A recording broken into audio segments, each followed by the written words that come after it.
Ismael fue el hijo primogénito de Abraham con Agar. Su madre, Agar, era una serva egipcia de Sara, la esposa de su padre Abraham. Dios había prometido a Abraham que le daría una descendencia muy numerosa, a pesar de que él ya tenía una edad avanzada, pero Sara era estéril. Conforme a la costumbre de su época, ella ofreció a Agar, su serva, a Abraham para que se generara un heredero de la familia, y de esta forma comienza la historia bíblica de Ismael. En este video, entenderemos qué hechos indicaron a Ismael de acuerdo con la Biblia. Entonces, si aún no te has suscrito a nuestro canal, aprovecha y suscríbete ahora, activa también todas las notificaciones y vamos al video. Ismael nació cuando Abraham ya tenía 86 años de edad y, a la luz de los textos bíblicos, podemos entender que Abraham amaba a Ismael y hasta llegó a pedir que Dios lo considerara como su heredero prometido. Pero cuando Ismael tenía alrededor de 13 años, Dios renovó su promesa con Abraham, quien en esa ocasión ya tenía 99 años. Y una vez más Dios prometió que daría a Abraham un descendiente de su propia esposa Sara. Además, Dios ordenó que todos los hombres de su casa fueran circuncidados como señal de su alianza. Como Ismael tenía 13 años cuando fue circuncidado, algunas tribus árabes suelen circuncidar a sus jóvenes a esta misma edad. Aproximadamente un año después, nació Isaac, y el nacimiento del hijo biológico de Sara y Abraham causó una serie de problemas en la relación entre Sara y Agar. De hecho, Sara y Agar ya se habían desentendido. El texto bíblico dice que después de quedar embarazada, Agar despreció a Sara, y en ese punto Sara estaba completamente equivocada porque, de acuerdo con las leyes de la época, una esclava fértil jamás podía oponerse a la esposa estéril. En caso de que esto sucediera, la serva especial que había sido elegida para generar el heredero de la familia podía ser degradada a la condición de esclava común. Entonces, según esta costumbre, Sara tenía el derecho de afligir a Agar por su desprecio. Sea como fuere, Agar terminó huyendo al desierto con miedo de Sara, pero en el desierto el ángel del Señor le apareció y le ordenó que regresara a la casa de Abraham. También en el desierto, el ángel le dijo que el hijo que llevaba en el vientre sería llamado Israel, por eso el nombre Ismael significa Dios oye porque el Señor oyó la aflicción de Agar, según Génesis capítulo 16, versículo 11. Pero el desacuerdo entre Sara y Agar alcanzó su punto máximo cuando Isaac fue destetado en la fiesta de destete. Ismael se unió al bando de Isaac y Sara quedó muy ofendida, exigiendo que Abraham mandara a Agar y a su hijo lejos, según leemos en el capítulo 21 del libro de Génesis. Sin embargo, esta petición de Sara contravenía las costumbres de la época. Al fin y al cabo, según los reglamentos de aquel tiempo, Ismael era hijo legítimo no solo de Abraham, sino también de Sara, ya que había sido generado por su serva personal. En casos muy extremos, el hijo de un señor con una serva podía ser degradado de posición dentro del núcleo familiar, pero jamás podía ser expulsado. Obviamente, todo esto causó un gran disgusto en Abraham, pero Dios una vez más habló con el patriarca de Israel y le aseguró que no debía preocuparse por Isaac. El Señor aseguró que cuidaría del hijo de la esclava y también le daría una gran descendencia. El texto bíblico no proporciona los detalles sobre todo lo que involucró y motivó la petición de Sara para expulsar a Ismael y a Agar, pero parece que más que algo específico que Ismael hubiera hecho, Sara lo veía como una amenaza a la posición de su hijo biológico en la familia. Entonces, después de ser consolado por el Señor, Abraham despidió a Agar y a su hijo. Ellos llevaron consigo pan y agua, pero en un momento dado el agua se acabó y pensaron que morirían. La Biblia dice incluso que en ese momento Agar puso a Ismael debajo de un árbol y se alejó de él para no verlo morir. En este punto, es común que las personas imaginen que en esa altura Ismael era un niño muy pequeño, pero muy probablemente ya era un adolescente de alrededor de 16 años.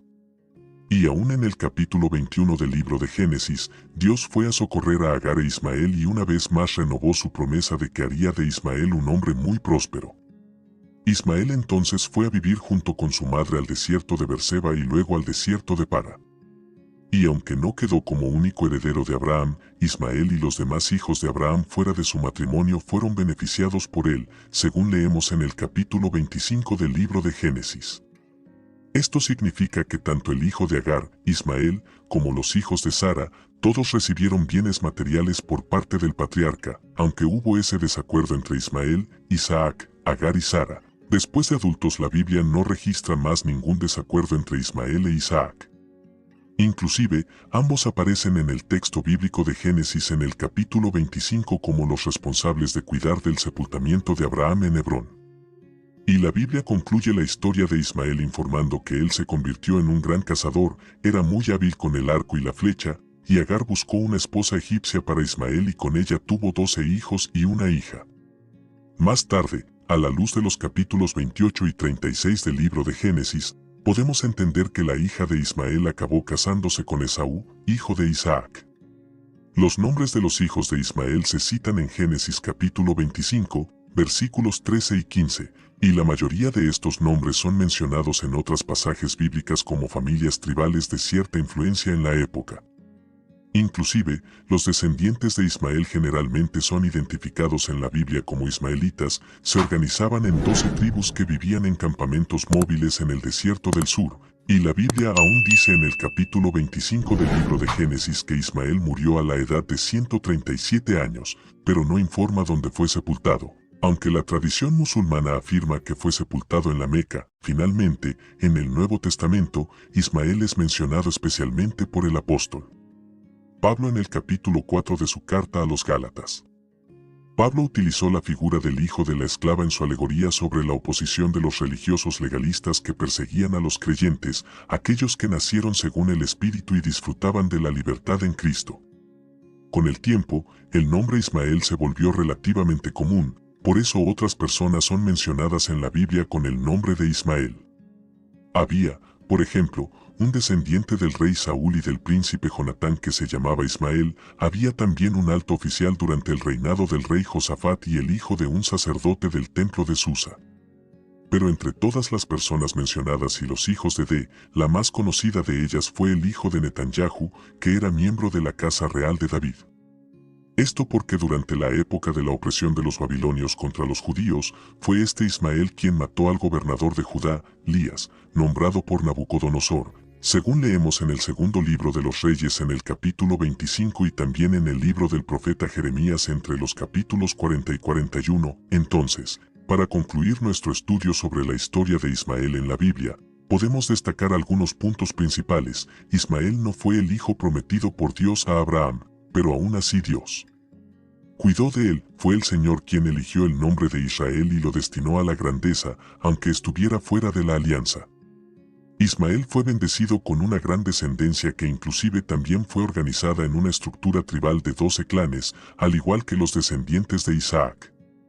El carácter de Ismael también fue descrito por Dios de modo que enfatiza la vida nómada de su descendencia y la posición que su pueblo tendría frente a los hijos de la alianza. Con el tiempo, los descendientes de Ismael se unieron a los madianitas, que también eran descendientes de Abraham a través de Agar, de modo que en varios pasajes bíblicos los ismaelitas y los madianitas son básicamente el mismo pueblo, y actualmente el pueblo árabe traza su descendencia hasta Abraham principalmente a través de Ismael. De una forma más amplia, la historia de Ismael en la Biblia va mucho más allá de una biografía personal. Su historia, en contraste con la historia de Isaac, revela mucho sobre la obra de Dios y el derramamiento de su gracia en la historia de la redención. Ismael fue el nacimiento natural de la relación de dos personas fértiles, Abraham y Agar. Isaac, por otro lado, fue el nacimiento sobrenatural que reveló el gran poder de Dios, que hizo que una mujer estéril de 90 años de edad generara un hijo. Esto ayuda a explicar la citación indirecta de Ismael por Pablo en el Nuevo Testamento como una figura de aquel que nacerá según la carne en contraste con aquel que nació según el Espíritu.